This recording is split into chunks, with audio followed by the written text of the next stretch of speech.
Hello and welcome. Let's begin with our virtual housekeeping. Mute your mic when you're not speaking. Please have your video turned on at all times. If you want to be anonymous and keep your video off, you're more than welcome to do so. Please use your headset if possible, especially if you're in a crowded and noisy area. To ask a question, use raise hand button. Usually you will find this button on your Zoom control bar. Alternatively, you can use the chat box and ask your question as well.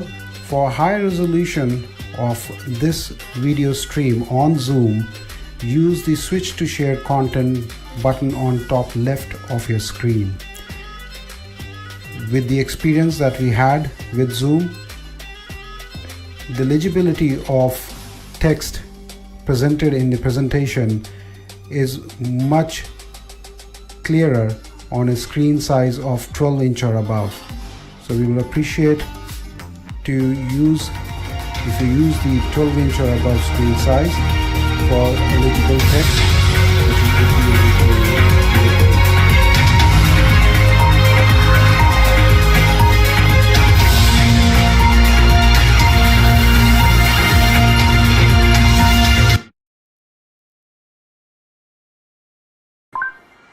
Hello and welcome to you all. My name is Vishal and this is our cohort for APMP, which is Association for Proposal Management Professional, people who are in the bid industry. Every organization needs a bid personnel who would be actually would be the first one to receive an inquiry or a expression of interest from the customer, and this is the team or an individual who would be actually compiling your bid, putting up a proposal, be it a commercial, be it a commercial proposal, be it a technical proposal, and would be actually conveying to the client that why your organization is more inclined towards the requirement of the customer. So these are the people who are in various domains, in all the domains, let it be telecom, let it be software industry wherein development happens, let it be graphic design, let it be television, that is audio, video, media, let it be construction industry, and any industry for that matter would require a bid manager or a bid individual or a bid team who would be actually doing all this work.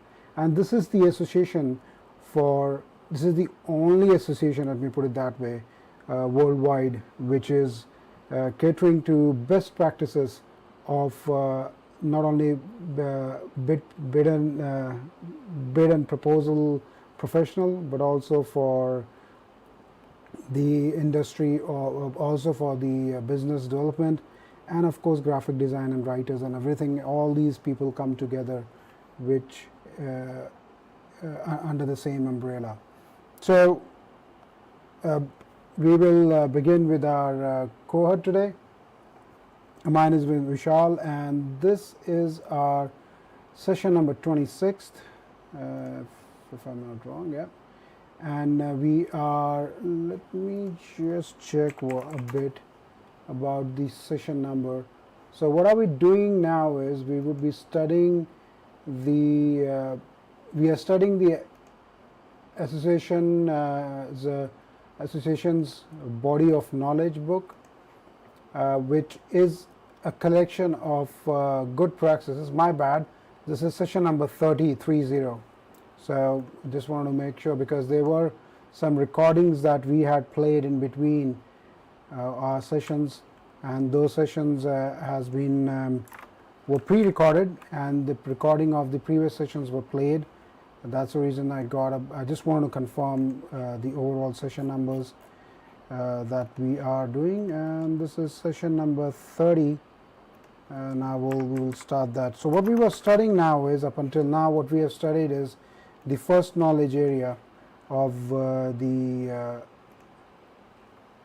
first knowledge area of the book, which is which is of focus on the customer, understanding business development. We have already gone through it. What we have studied is, and as far as the business development is concerned, we studied about the give me one moment. We studied about how an organization brings up this business development. An organization actually builds up the establishes themselves from an unknown position to a known position to a favored position, wherein they keep increasing their visibility, their services, and they start investing in new products.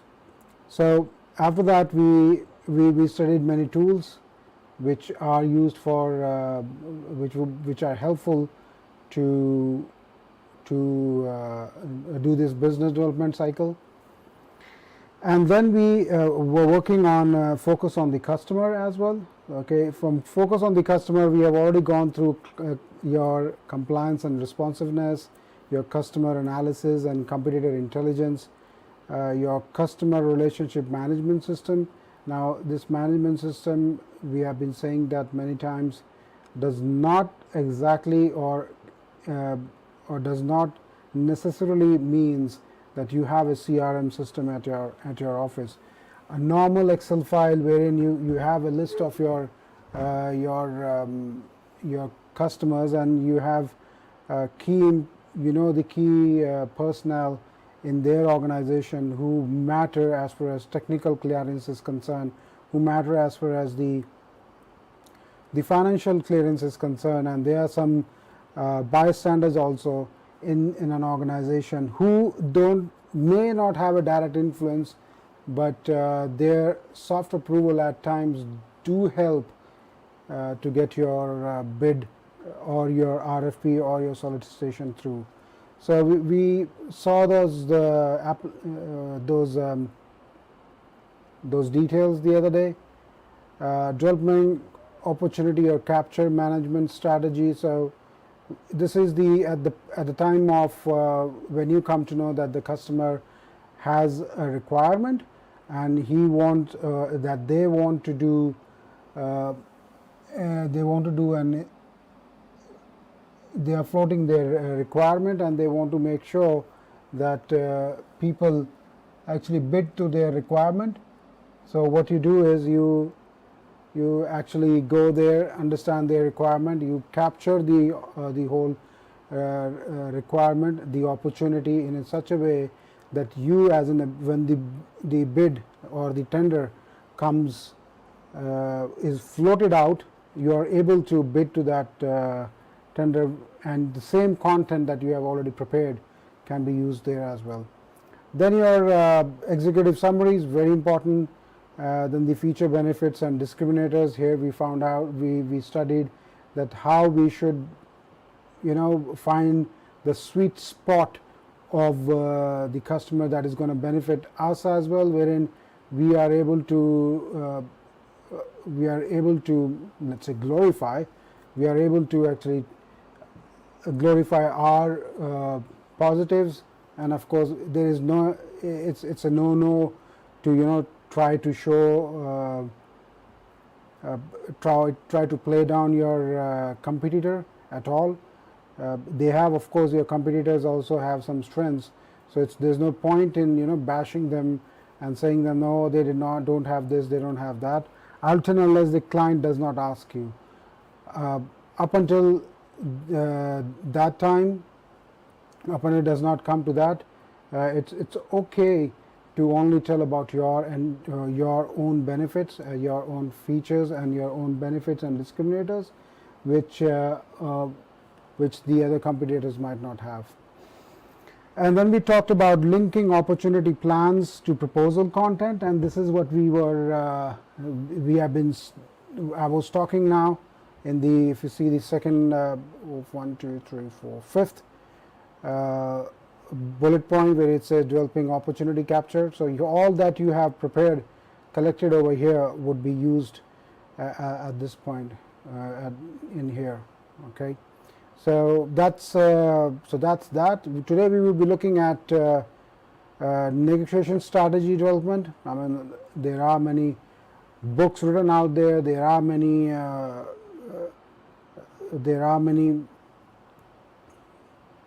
Okay, and there are many what do you call master classes and trainings out there to get this negotiation correct.